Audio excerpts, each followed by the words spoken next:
Got chosen to moderate a Q&A and feeling a little nervous? You are not alone. The good news is that running a great Q&A is much easier than it seems. With the right preparation, a calm approach, and good time management, you can guide the conversation confidently, keep the audience engaged, and help the speakers shine like a pro. Determine the Q&A format by checking with the organizers first. You can use a closed Q&A for more control, an open Q&A for live audience participation, or a reverse Q&A where speakers ask the audience questions.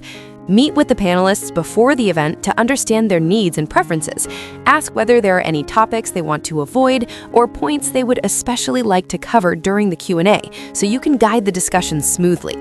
Collect audience questions ahead of time if you are running a closed Q&A.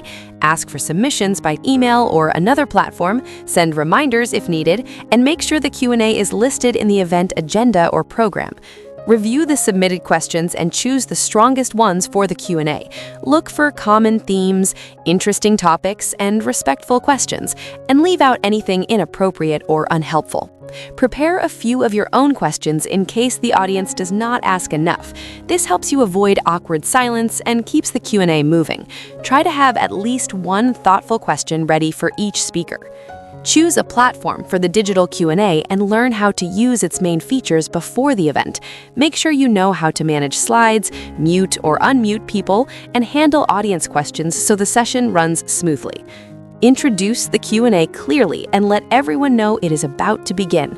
Explain how the format will work, tell the audience how to ask questions, and set a warm, confident tone for the discussion. Guide the discussion by making it clear who should answer each question.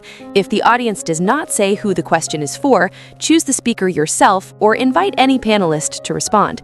Stay neutral as the moderator and avoid sharing your personal opinions. Your role is to guide the conversation, not join the discussion.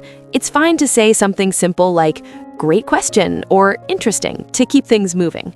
Rephrase unclear questions so everyone understands them. This helps the speakers respond more easily and makes sure the whole audience stays on the same page. Respond to sharp questions calmly and respectfully. Thank the person for the question, keep the tone balanced, and rephrase it more politely if needed so the discussion stays constructive. Step in politely if someone is taking too long. Let strong answers continue when they're truly adding value, but if a speaker starts going on too long, guide things back by mentioning the limited time and moving to the next question. Ask for more explanation when an answer feels too brief or too complex. A simple follow-up can help the speaker clarify their point and make sure the audience understands.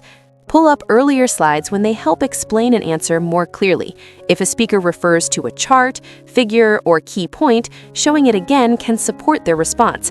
Just avoid doing it if it would interrupt the flow or distract from the discussion. Keep an eye on the time so you know when to wrap up the Q&A.